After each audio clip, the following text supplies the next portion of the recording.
Film की शुरुआत होती है छोरी बन के उस गांव से जहां पर की इस फिल्म की कहानी सेट की गई थी। तो यहाँ पर हम एक छोटी सी लड़की को देखते हैं जो कि रात के अंधेरे में अपनी माँ को इधर उधर ढूंढ रही थी। तभी अचानक से जब वो एक कुएं के पास जाती है तो कुछ काली शक्तियां उसे कुएं के अंदर घसीटते हुए ले जाती है और ये सीन यहीं पर कट होता है। जिसके बाद हम देखते हैं साक्षी को, जो कि उस रहस्यमय गांव को छोड़कर दूसरे शहर में शिफ्ट हो गई थी, जहां वो अपनी बेटी ईशानी के साथ समर के किराए के घर में रहती है। लेकिन समर उससे किराया नहीं लेता है और इसी शहर में अब साक्षी जो है वो टीचर भी बन चुकी है, लेकिन वो अपनी बेटी ईशानी को नहीं पढ़ा पा रही है। साक्षी प्रिंसिपल से रिक्वेस्ट करती है कि वो उसकी बेटी को घर से ही पढ़ा सके, लेकिन प्रिंसिपल सर इसके लिए साफ मना कर देते हैं कि अगर ऐसा हुआ तो सारे पेरेंट्स ऐसा ही करने लगेंगे। अब बात कुछ ऐसी है कि ईशानी को कुछ प्रॉब्लम्स है, इसी वजह से वो स्कूल नहीं जा सकती है। और जब साक्षी स्कूल में पढ़ाने के लिए चली जाती है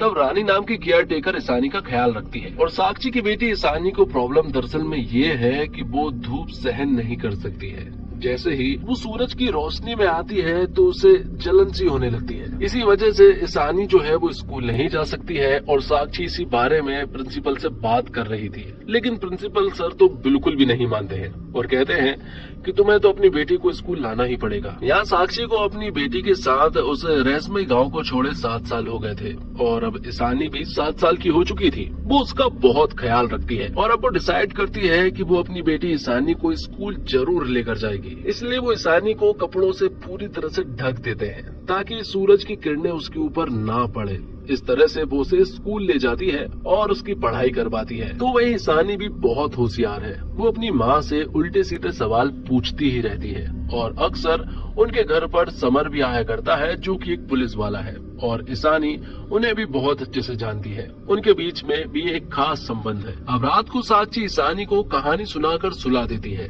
और फिर बाद में वो समर से मिलने के लिए जाती है। ये लोग जितनी भी बार मिलते साक्षी हमेशा समर को थैंक यू बोलती, क्योंकि समर ने उनकी बहुत मदद की है। वो उसके किराए के घर में तो रहते हैं, लेकिन आज तक उसने 7 सालों में किराया तक नहीं लिया है। समर का कहना ये है कि वो मेरी माँ का घर है और मेरी माँ अगर होती तो वो तुमसे किराया नहीं लेती। जिसके बाद छोरी बन के फ्लैशबैक के सीन दिखाए जाते हैं जहाँ पर कि समर और साक्षी आपस में ही बात कर रहे थे कि वो एक ऐसा रहस्यमय गांव था जहां पर लड़कियों के पैदा होते से ही उन्हें मार दिया जाता था। ऐसा वहां सालों से चलता आ रहा था, लेकिन इस बार साक्षी ने ऐसा कुछ भी नहीं होने दिया, क्योंकि इस बार साक्षी के सास ससुर मारे गए और राजवीर भी मारा गया। इन सब में समर ने यहाँ पर साक्षी की बहुत मदद की थी। हालांकि उन सभी की लाश नहीं मिल पाई थी। बाद में जब साक्षी को पेट में दर्द होने लगता है तो वो लोग उसे हॉस्पिटल लेकर गए और जब वो उसे हॉस्पिटल लेकर गए तो वहाँ उसने एक लड़की को जन्म दिया। लेकिन जब सूरज की किरणें उस लड़की के ऊपर पड़ी तो वो जलने लगी और यही लड़की दरअसल में ईशानी होती है। और फिर तब से ही समर साक्षी और ईशानी के साथ रहने लगा है और उनकी हमेशा मदद भी करता रहता है। एक तरफ तो ये दोनों आपस में बात कर रहे थे, दूसरी तरफ हम देखते हैं कि ईशानी घर पर अकेली होती है क्योंकि केयर टेकर रानी बाहर आराम कर रही थी। जब वो घर में अकेली होती है तो उसे कुछ काली शक्तियों का साया दिखाई पड़ता है। जब वो उनके पास गई तो उन काली शक्तियों ने यहाँ ईशानी को बस में कर लिया था, जिसके बाद वो उसे अपने साथ ले जाने लगे। और जब रानी ने देखा कि कोई ईशानी को चुपचाप से साथ में लेकर जा रहा है तब वो उसका पीछा करती है। लेकिन जब वो लोग बाहर निकले तो यहाँ पर कुछ लोग रानी और ईशानी को किडनैप कर अपने साथ ले जाते हैं। जब साक्षी अपने घर पहुंची तो उसने देखा कि घर में कोई भी नहीं है और दरवाजे भी पूरी तरह से खुले हुए थे, जो देखकर साक्षी पूरी तरह से डर जाती है और वो तुरंत ही यहाँ पर समर को बुलाती है। समर अपनी 1-2 टीम को इधर उधर भेज देता है ईशानी को ढूंढने के लिए, लेकिन साक्षी बहुत ज्यादा डर जाती है कि आखिरकार उसकी बेटी नहीं मिली तो बहुत बड़ी प्रॉब्लम खड़ी हो सकती है, क्योंकि सुबह होते ही वो सूरज की रोशनी में आ जाएगी तो वो मारी भी जा सकती है। तभी समर का उसके पास कॉल आता है और उसे बताया जाता है कि सीसीटीवी फुटेज में हमने ईशानी को देखा और मालूम चलता है कि ईशानी और रानी को प्रधान के लोगों ने अपने साथ ले गए हैं और ये वही गांव है जहां पर की छोरी फिल्म खत्म हुई थी और यहीं पर बहुत सारे गन्ने लगे हुए थे और यहीं पर बहुत सारे रास्ते भी थे। इन्हीं रास्तों में से एक आदमी आता है और वो साक्षी को बेहोश करके अपने साथ ले जाता है। यहाँ पर कुछ छोटे छोटे बच्चे भी आए थे जो कि समर और बहुत सारे पुलिस वालों के ऊपर पथराव करके यहाँ से भाग जाते हैं। जिसके बाद हम देखते हैं कि साक्षी को जब होश आता है तो वो अपने आप को एक बहुत ही अजीब सी जगह पर देखती है। जब साक्षी की आंखें खुली तो उसने देखा कि राजीव उसके सामने खड़ा हुआ है। तब जाकर मालूम चला कि राजीव मारा नहीं गया था, बल्कि वो थोड़ा बहुत इंजर्ड हो गया था। राजवीर के सामने ही सरपंच खड़ा हुआ था। वो कह रहा था कि इस लड़की को अगर प्रधान ने एक्सेप्ट कर लिया तो हमारे गांव की हरियाली वापस आ जाएगी। 3 दिन बाद प्रधान के सामने उस छोटी सी लड़की को समर्पण करना होगा। तब तक के लिए उसे तैयार करना होगा और इस औरत को उसी दिन सभी के सामने मार दिया जाएगा। ये सारी चीजें सुनने के बाद साक्षी पूरी तरह से हैरान थी कि आखिर यहाँ पर क्या चल रहा है। दूसरी तरफ हम देखते हैं समर और पुलिस वालों को, जिन्हें यहाँ पर कुछ भी नहीं मिलता है तो वो यहाँ से वापस चले जाते हैं। जिसके बाद साक्षी को एक काल कोठरी में बंद कर दिया जाता है। दूसरी तरफ हम देखते हैं ईशानी को, और उसे भी एक ऐसी ही जगह में बंद करके रखा हुआ था। यहीं पर साहनी नाम का एक लड़का आता है। वो खुद को लड़का तो बताता है, लेकिन वो दरअसल में लड़की है और वो ईशानी को काढ़ा पीने के लिए कह रही थी, लेकिन यहाँ पर ईशानी उस काढ़े को नहीं पीती है। दूसरी तरफ हम साक्षी को देखते हैं जो कि उस काल कोठरी से बाहर निकलने की पूरी कोशिश कर रही थी, लेकिन उसका यहाँ से बाहर निकलना नामुमकिन था। थोड़ी देर के बाद ही यहाँ पर दासी माँ आती है। मालूम चलता है कि दासी माँ दरअसल में प्रधान की पत्नी है और अब वो प्रधान के लिए अगली दासी को तैयार कर रही है, और वो लड़की कोई और नहीं बल्कि ईशानी है, जिसे दासी माँ औरत बनाने में लगी हुई है। अब आगे हम देखते हैं राजवीर को, जो कि सरपंच से कह रहा था कि उसे कुनबे में शामिल कर लिया जाए, लेकिन सरपंच कहता है 3 दिनों बाद अगर प्रधान ने उस लड़की का समर्पण स्वीकार कर लिया तब तू अपनी पत्नी का सभी के सामने गला काट देना, तब पंचायत तुझे कुनबे में वापस ले लेगी। जिसके बाद हम देखते हैं ईशानी को, जिसके पास दासी माँ आती है।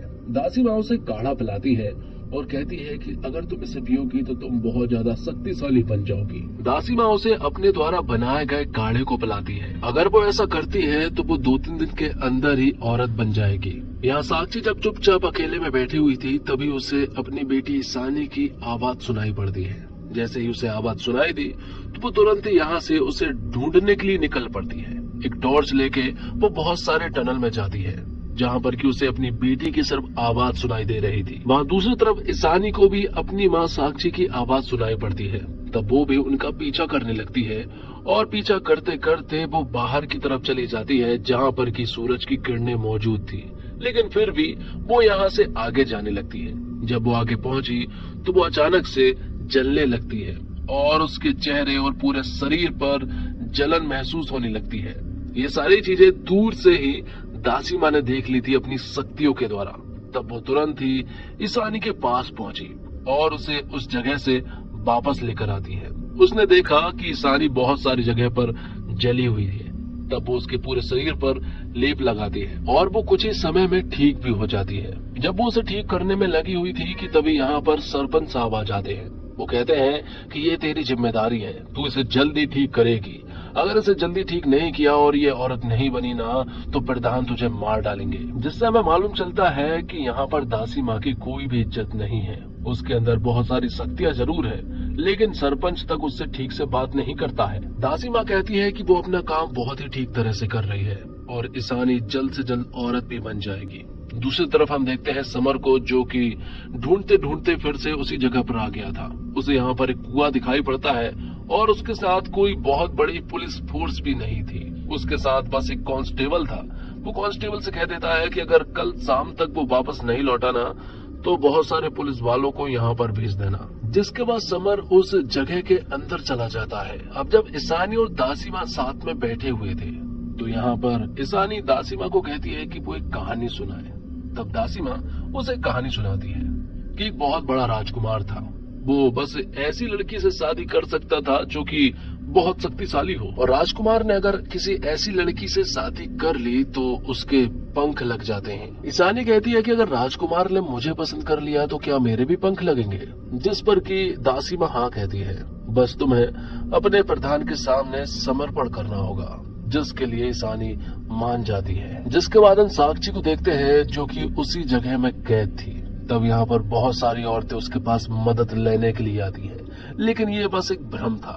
थोड़ी ही देर के बाद लेकिन असलियत में यहाँ पर साक्षी की केयर टेकर रानी पहुंचती है, क्योंकि उसे भी यहाँ पर किडनैप करके लाया गया था। और फिर उसी पश्चात यहाँ पर राजवीर भी आ जाता है और वो राजवीर यहाँ पर रानी को बुरी तरह से मार देता है। ये देखकर साक्षी पूरी तरह से हैरान थी। दूसरी तरफ हम देखते हैं कि ईशानी के पेट में बहुत जोर से दर्द होने लगता है, जिससे कि यहाँ पर दासिमा समझ जाती है कि वो महामारी के चलते अब औरत बन चुकी है। मतलब कि अब ईशानी पूरी तरह से तैयार थी प्रधान के सामने उसे समर्पण करने के लिए। यहाँ साक्षी राजवीर से कह रही थी कि ईशानी हमारी बेटी है और उसे हमें बचाना चाहिए, लेकिन राजवीर तो पूरी तरह से पागल हो चुका था। वो तो यहाँ पर साक्षी को ही बुरी तरह से मारने लगता है। वो उसे इस तरह से मारता है कि साक्षी को पूरी तरह से अधमरा कर देता है। अब ये बात सभी को बता दी गई थी कि ईशानी अब समर्पण के लिए पूरी तरह से तैयार थी, इसलिए अब उसे तैयार करने लगते हैं। और अब ईशानी की प्रधान के साथ शादी कराने के लिए सारी तैयारियां भी शुरू हो चुकी थी। लेकिन दूसरी तरफ हम देखते हैं यहाँ पर साक्षी को, जो कि अधमरी हालत में पड़ी हुई थी, और वो धीरे धीरे एक कुएं की तरफ बढ़ती है और कुएं में कूद जाती है। जब वो उस कुएं में गिरी तो यहाँ पर उसने देखा कि उसी की तरह बहुत सारी औरतें यहाँ पर मौजूद हैं, लेकिन वो सारी औरतें मारी जा चुकी थी। वो सारी लड़कियां औरतें यहाँ पर साक्षी के सर पर हाथ रख देती है और अपनी सारी शक्तियां साक्षी को दे देती है। आवाज रात को ही ईशानी को प्रधान के हवाले करना था। तो दूसरी तरफ सरपंच के पास राजवीर खड़ा हुआ था। राजवीर यहाँ पर सरपंच को बताता है कि उसने तो साक्षी को बुरी तरह से मारा और अब तो वो अधमरी हालत में होगी और वो मरने भी वाली होगी। लेकिन सरपंच यहाँ पर बौखला जाता है और वो राजवीर से कहता है कि हमें यहाँ पर एक एग्जाम्पल सेट करना था, हमें साक्षी का सभी के सामने गला काटना था, ताकि सारी औरतें को याद रहे कि उनके साथ भी ऐसा कुछ हो सकता है, इसलिए वो डर कर रहे।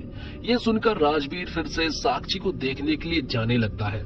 और जब वो उस जगह पर जा रहा था तभी यहाँ पर हम समर को देखते हैं, जिसने साहनी को पकड़ लिया था और वो उससे पूछने लगता है कि ईशानी और साक्षी कहाँ पर है। वो उसे उसके पास लेकर चले। दूसरी तरफ ईशानी की डोली पूरी तरह से तैयार हो चुकी थी। गांव के सभी लोग यहाँ पर आए हुए थे और सरपंच भी इसके लिए बहुत खुश था, क्योंकि अगर ईशानी को प्रधान के हवाले कर दिया गया तो उनके गांव की हरियाली फिर से वापस आ जाएगी। जिसके बाद अब दासी माँ यहाँ पर ईशानी को प्रधान के पास सौंपने वाली थी कि तभी दूसरी तरफ हम देखते हैं राजवीर को, जो कि साक्षी के हाथों को बांधकर उसे घसीटते हुए लेकर आ रहा था। लेकिन अब साक्षी के अंदर उन सारी औरतों की शक्ति आ चुकी थी, इसलिए वो राजवीर को यहाँ पर बुरी तरह से मारने लगती है और उससे कहती है कि जो तूने किया था ना वो बहुत गलत है। पिछली बार तो तू बच गया था, लेकिन इस बार नहीं बच पाएगा। जिसके बाद साक्षी राजवीर को एक बहुत ही बुरी मौत देती है। दरअसल में साक्षी के अंदर कुएं की उन सारी औरतों की शक्ति आ चुकी थी, जिस वजह से वो राजवीर के ऊपर पूरी तरह से भारी पड़ रही थी।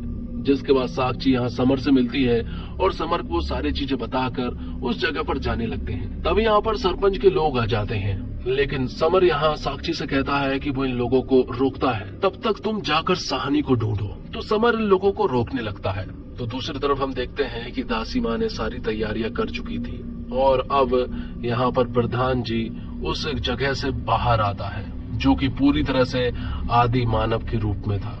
जिसके बाद दासी माँ यहाँ पर ईशानी को उसके हवाले छोड़ देती है और वो उसे अंदर ले जाता है। जाते समय आदि मानव प्रधान ने यहाँ पर दासी माँ को एक लात भी मार कर किया था।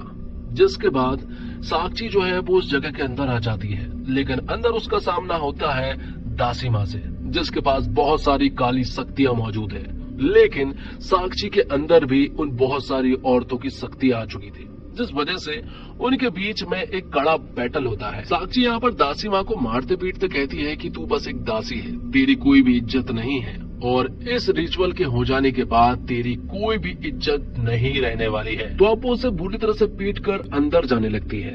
अंदर जब वो घुसी तो उसने देखा कि अंदर कोई भी मौजूद नहीं है और ईशानी को भी एक बक्से में बंद कर दिया गया था। वो उसे बाहर निकालती है और फिर उस आदि मानव प्रधान से सामना करती है, जो कि बहुत ही ज्यादा खूंखार था और उसके पास भी बहुत सारी काली शक्तियां थी और वो अपनी शक्तियों के द्वारा अब उसका समर्पण स्वीकार करने लगता है। कि तभी यहाँ पर एक काली शक्ति और आ जाती है और वो काली शक्ति किसी और की नहीं बल्कि दासी माँ की होती है और दासीमा की शक्तियां यहाँ पर प्रधान से लड़ने लगती हैं और ईशानी को बचा लेती है।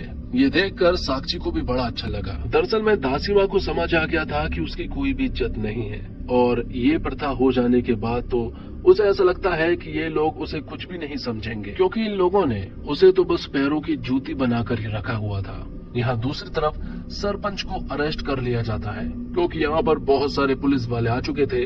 वो सरपंच के सारे साथियों को अरेस्ट कर लेते हैं, जिसके बाद दासीमा और साक्षी ईशानी को अपने साथ ले जाने लगते हैं, क्योंकि वो दानव, वो प्रधान, वो आदि मानव कभी भी जाग सकता है। जब वो लोग उसे डोली में बिठाकर यहाँ से सूरज की किरणों से बचाकर लेकर जा ही रहे थे कि तभी कुछ बेड़ियां यहाँ पर आती है और वो साक्षी को अपने साथ घसीटते हुए ले जाती है। दासीमा उसे बचाने की कोशिश करती है, लेकिन वो नाकामयाब रही। वो यहाँ कुएं में झांक कर देखती है तो यहाँ साक्षी उससे कहती है कि इस दानव को मारना ही होगा, क्योंकि अगर इसे मारा नहीं गया तो ये फिर से वापस आएगा। वो जगह भी पूरी तरह से नष्ट हो रही थी। इसके बावजूद यहाँ पर साक्षी उस आदि मानव प्रधान से लड़ने लगती है और जरूर उसने उसे मार दिया होगा, क्योंकि उसके अंदर उन सारी औरतों की शक्ति आ चुकी थी। और इसी के साथ ये फिल्म यहीं पर समाप्त होती है।